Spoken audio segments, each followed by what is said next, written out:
two things. Yeah. Growing up in Montreal, where did you grow up? What was it like to be an immigrant? Did you feel like... Did you feel welcome? Did you feel... How did you feel Canada as opposed to other countries? I can tell you something that I felt at home in Canada. I didn't feel, I tell you why, I grew up in a neighborhood, which is a Jewish neighborhood, like Park Avenue.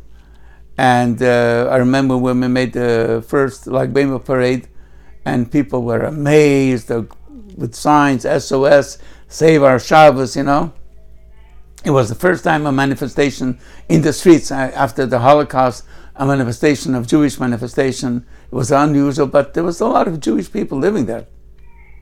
So I never felt that as an immigrant that I was really out of place. Right. And so much so that I didn't, there were many instances that we had, for instance, we're playing ball. And they would come in, and try to throw stones at us or the kids, you know. Everybody would run away. I didn't run away. I ran after them. And I was one, but they ran away from me. I always had that feeling, like I wasn't afraid of anybody. I mean, I had no fear. I felt very free. I felt free. I felt I said, no one is going to take away my freedom from me, no matter where I am. So much so that when I became engaged, I got into a lot of hot water because of that. Because I was walking with Bobby, we were not married yet, and two guys were passing us by, and they said words that should not be spoken, and I became very angry. I said, I'm walking the streets. I have a right to walk the streets like you have a right, and you have no right to insult me. And I said to them in a very loud voice, can you repeat this for me, what you just said? They heard my so they started going faster. Started going faster after them. And then started running. So I told you stay here for a second. Started going after them. I caught up with them. I was a little younger.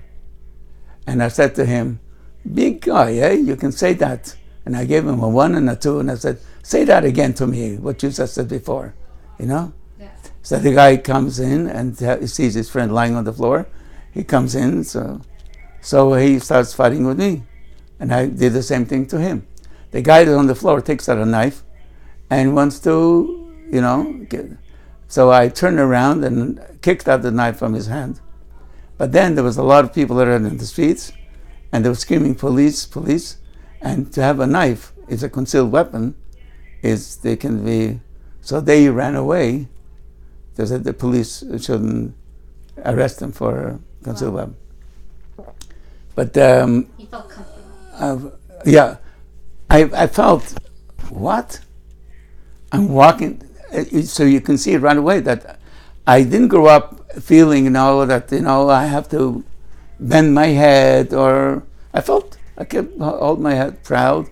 I'm here like everyone else. I have a right to live like everyone else. So I didn't grow up as an immigrant with feeling.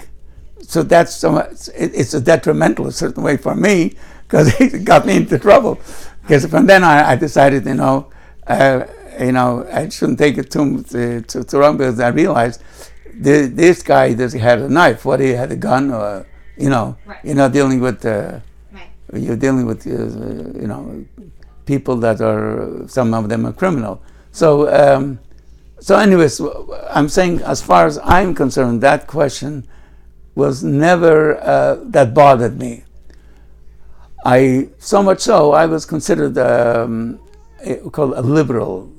So there was a guy who walked in, used to come into yeshiva, and I used to befriend him. I was nice to everyone, and even though he wasn't Jewish, but he walked in and it was very nice to him. So one day he just gave me a push and a bang, and so he took my softness as a sign that So I told him, stop it, it hurts me. Don't do it. He did it again. I said, you do it once more, you'll never see the end of it. And he didn't. I gave him one knockout, and that's it. And he never came back. So in a certain way, it was detrimental for me because I was very accepting of everyone, and because I never felt threatened. I never felt I'm an immigrant. So I was felt very welcoming to everyone who would come in, and so it has its drawbacks at certain times, but that's the way it was. Did you feel like a responsibility because you're like opposed to, let's say, people your age who were born in Montreal? Do you see a difference in how you were raised? I felt like this, that the word "never again" was not a slogan to me, was in my heart. I was that as a Jew, I'm going to be proud as a Jew, and there's what happened with the Holocaust and everything else. To me, was not only I couldn't accept the fact that there was not enough opposition to.